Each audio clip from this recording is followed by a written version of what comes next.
What's something people don't know about how medications work? When we take a medication, whether it's a pill for a headache or an inhaler for asthma, we are essentially introducing a foreign substance into our bodies. Have you ever wondered how this substance navigates through our complex system to exert its intended effect? The field of pharmacokinetics seeks to answer this very question. Pharmacokinetics is the study of how drugs move through the body, encompassing the processes of absorption, distribution, metabolism, and excretion. Understanding the journey of a drug within the body is crucial for both patients and healthcare professionals. It allows us to predict how much of a drug will reach its target site, how long it will remain active, and how it will eventually be eliminated.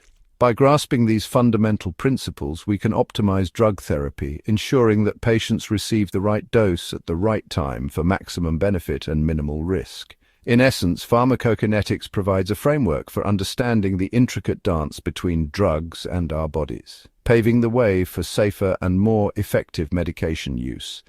The first hurdle a drug must overcome in its journey is absorption, the process by which it enters the bloodstream from its site of administration. Think of it as the drug's passport control, where it must clear certain checkpoints before gaining access to the circulatory system, the body's superhighway. The rate and extent of absorption determine how quickly and to what degree a drug becomes available to exert its effects. Factors such as the drug's chemical properties, the route of administration, and the individual's physiological state can all influence this crucial first step. Only once a drug has been absorbed can it be transported throughout the body to reach its intended destination, whether it's a pain receptor in the brain or an inflamed joint in the knee. Therefore, understanding the factors that influence absorption is paramount in ensuring the efficacy and safety of drug therapy. The route by which a drug is administered plays a pivotal role in determining its absorption profile. Each route presents its own advantages and disadvantages, influencing factors such as the speed of onset, the extent of absorption, and the potential for side effects. Oral administration, typically in the form of pills, capsules, or liquids, is the most common and convenient route. However, it involves a lengthy journey through the digestive system where the drug encounters various obstacles, such as stomach acids and digestive enzymes. Intravenous (IV) administration, on the other hand, bypasses the digestive tract altogether, delivering the drug directly into the bloodstream for immediate availability. Other routes, such as intramuscular (IM), subcutaneous (SC), transdermal, and inhalation, offer alternative pathways with their own unique absorption characteristics. The choice of route depends on factors such as the drug's properties, the desired speed of onset, and the patient's individual needs and preferences.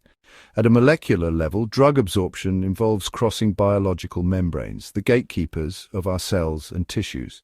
These membranes are composed of a lipid bilayer, a double layer of fatty molecules that acts as a barrier to most substances. To gain entry, drugs employ various mechanisms, the most common being passive diffusion, active transport, and facilitated diffusion. Passive diffusion is like drifting with the current. Molecules move from an area of high concentration to one of low concentration, requiring no energy expenditure. Active transport, on the other hand, is like swimming upstream.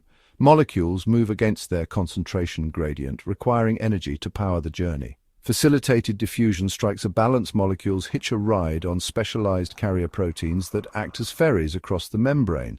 The specific mechanism by which a drug is absorbed depends on its chemical properties, such as its size, shape, and solubility, as well as the characteristics of the membrane it needs to cross. Thank you for listening, and don't forget to like and subscribe.